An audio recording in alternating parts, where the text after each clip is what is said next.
We are halfway through the pitches, and actually it's time to kind of take a little pause, change a direction a little bit, and introduce our Provocation speaker. So it's a real pleasure to introduce Indy Johar. You know, I've been lucky enough to see him at conferences, speak, and I'm so glad that he contributes to today. So Indy Johar is an architect, a co-founder of 00, and most recently Dark Matter. Indy, on behalf of 00, has co-founded multiple social ventures from Impact Hub in Westminster down to Impact Hub in Birmingham, along with working with large global multinationals and institutions to support their transition to a positive systems economy. Indy is non-executive director of WikiHouse Foundation, an RIBA trustee and advisor to the Mayor of London on good growth. Most recently, he has founded Dark Matter, a field laboratory focused on radically redesigning the bureaucratic and institutional infrastructure of our cities, regions, and towns for a more democratic, distributed great transition. He's taught, lectured at various institutions, including University of Bath, TU Berlin, University College London, Princeton, Harvard, MIT, and the New School. So, Indy, lovely to have you with us. To you. Delighted to be here. Thank you so much. I suppose I'm kind of my purpose here is to perhaps be a little bit challenge and a provocation, and I think that's what I'm going to possibly do. In a sense, I'm going to just share some slides, and hopefully they'll come through.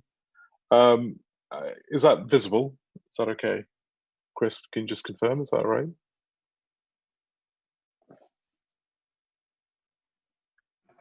Yeah, I can see them.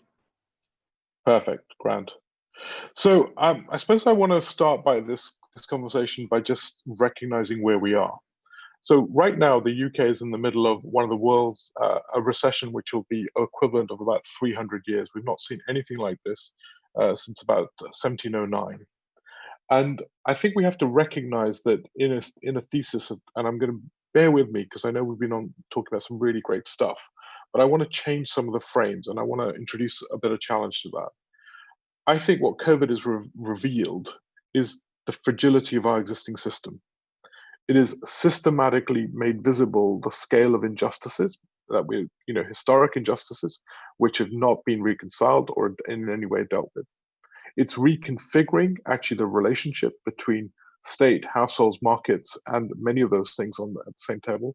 It's making apparent a new type of global interdependence, to which I think is more than the market. It's also about global vulnerabilities. And I think more critically, it's heralding a new age of long emergencies, an age of risk, where the de facto truth was that we used to believe that we were operating in a consistent linear world to which there were some risks. I think we're now operating in a world of great uncertainty, to where certainty is the kind of is the black swan rather than the other way around, and driving in a suite of cascading risks itself.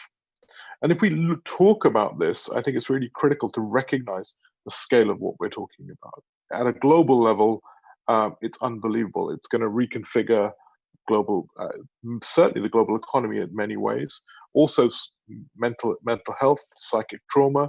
We're going to see a huge amount of structural effects all the way around the world at multiple levels, let alone the current actual devastation in human lives lost. This is a structural disruption.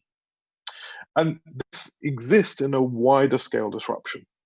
And this is where I start to bring this back home. Nutrition decline is massively visible. Entrenched inequality has been growing, certainly in the West, in the kind of developed economies. Species extinction has been significant. Labor market informalization, we've seen informal labor markets grow. The demographic dividend is increasingly becoming a liability. There's a great book called The Slowdown, looking at the change in actually demographics. Our infrastructure is more fragile, and environmental and climatic violence is growing, and diversity loss is massively increasing. So I suppose the first challenge I'd like to put to this amazing group, and you are all amazing, you are leading some of the change in the world, is have we made a dent? And I pause on that because I don't think we have time to operate in the same way that we've operated in the last 10, 15 years to make a dent. We no longer have that time. And I think that's where I start this conversation, because Is our theory of change consistent to making the scale of transition that's required at the speed of transition that's required? And is that even viable? And everyone talks about systems change. Everyone talks about complex systems. But the reality is this is a complex system. This is obesity, the multiple drivers of obesity.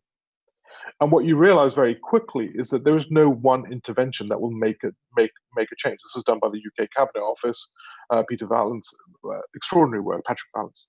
But one of the things about this is that this challenges our thesis of organizing, where there can be no center point, no single point of intervention, and no single strategy of change, but a movement, a coalition, a large-scale coalition of innovation that's required, which challenges our thesis of management innovation, which is largely single-point focused and focused on individual actors and building their heroic capabilities. Same is true with actually whether we look at the housing crisis that we face. We know the housing crisis is not a function of just building houses. It's a lock between land availability, sort of market pricing, banks and their vulnerability to house pricing shocks. So when we're dealing with these systems, are we really bringing the thesis of change? Are we building the instruments of change to drive the change that's necessary at the speed that's necessary? And we know when we're talking at systems, we've got a bunch of issues in terms of creation of runaway loops, externalities, which are massively growing, short-term optimization, and competitive decision-making. Have we really changed this in the thesis that we're operating in? And when you look at the suite, and this is the work that we did with Imi Kaur and the Impact Hub Birmingham team, is extraordinary just to see what the scale of transformation, this is just a children's outcome, what's required to drive that.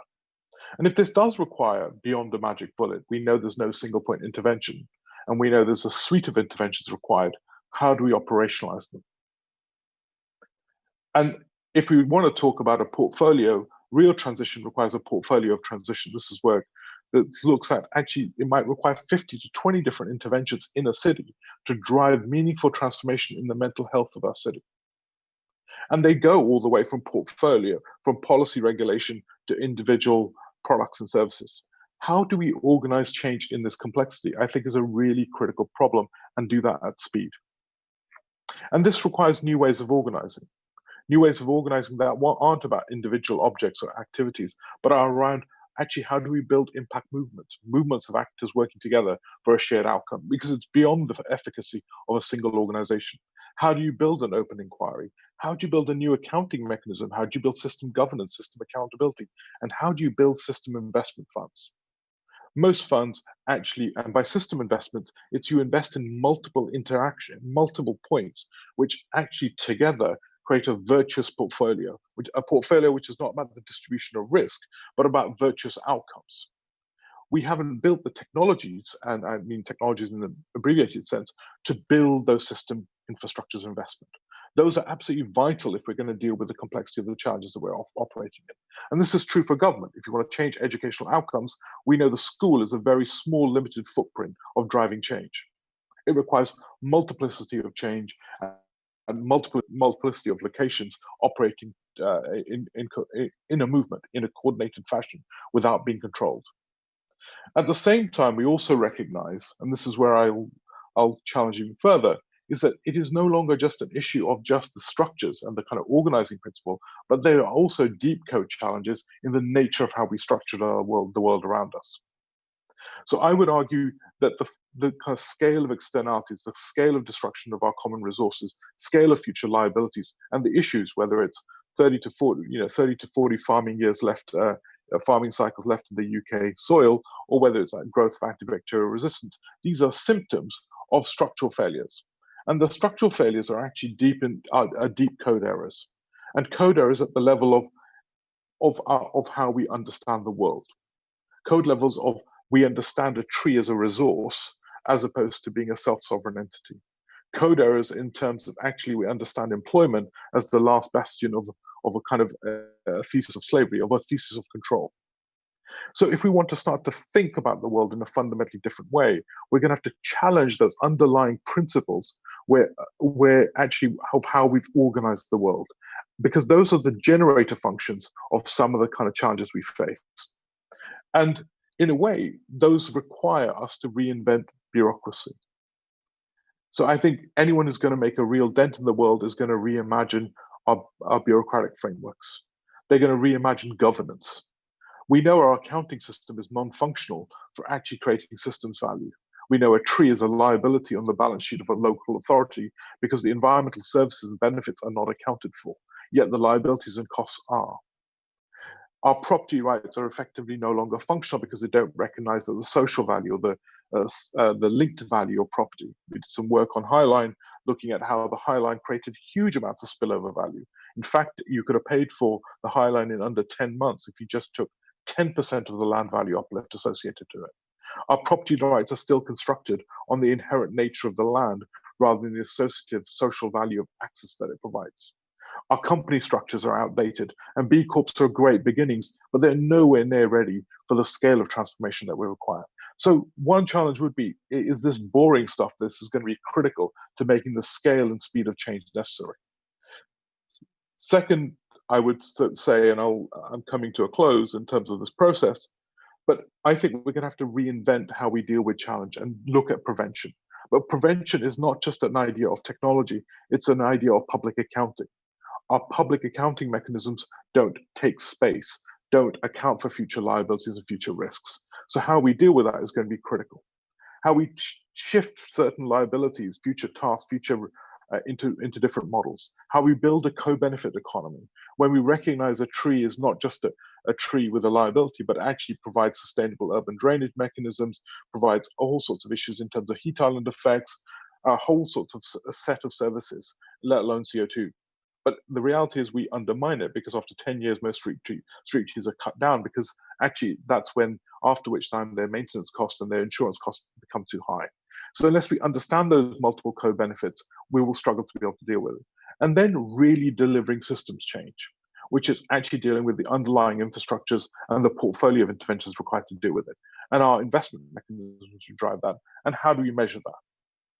So if we go through this, I would like to put forward that there are 4 grand challenges that are critical if we as society are going to survive and move forward. 4 critical missions for our future.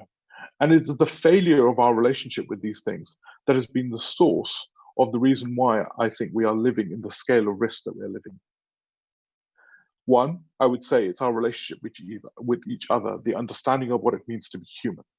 Fundamentally, we still see we understand humans as individuals, whereas I think increasingly the science and the technology is showing us that humans are interdependent. Actually, we are multitudes of organisms. We're epigenetically linked to our context. Our brain is a social brain. It's linked to each other's. So how do we rebuild society for an age of human development and discovery in an age of automation is going to be critical. How do we rebuild our relationship with nature, which is not one of resource, but actually of cohabitation? And that's going to be about reimagining property rights, reimagining resource rights in much more structural senses. Do we need new treaties with land as opposed to property rights? Reimagining our thesis of ownership in an age of stewardship. And it isn't about the sharing economy of corporates owning everything and actually sharing this out, but a more fundamental transformation of our thesis of ownership. And then finally, reimagining our relationship with the future.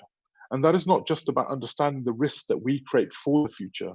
And it's not just about understanding how the future brings risk to us, but also re-understanding what risks we're creating for future generations. And that unless we can do this, I don't think we can make a meaningful step forward. So I suppose my provocation to this room, and I think you're all extraordinary people, is that I think we need a structural change in the nature of response if we're going to deal with anywhere near the scale of the crisis we're approaching. And my question is, how do we do this? And how do we mobilize the social innovation, social change, impact financing, impact entrepreneurship community to start to operationalize in this way? I think is going to be vital if we're going to be relevant to the scale of the challenge that we face. With that, I thank you.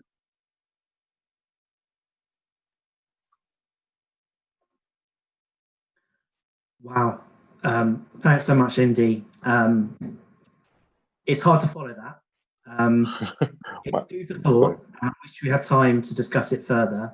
And I hope that question there is like, how do we do this? And I'd invite everyone watching to walk alongside us and actually explore that further. I wish we had more time for a Q&A, but Indy, I can't thank you enough, and it's been a real pleasure. Thanks for your contribution today.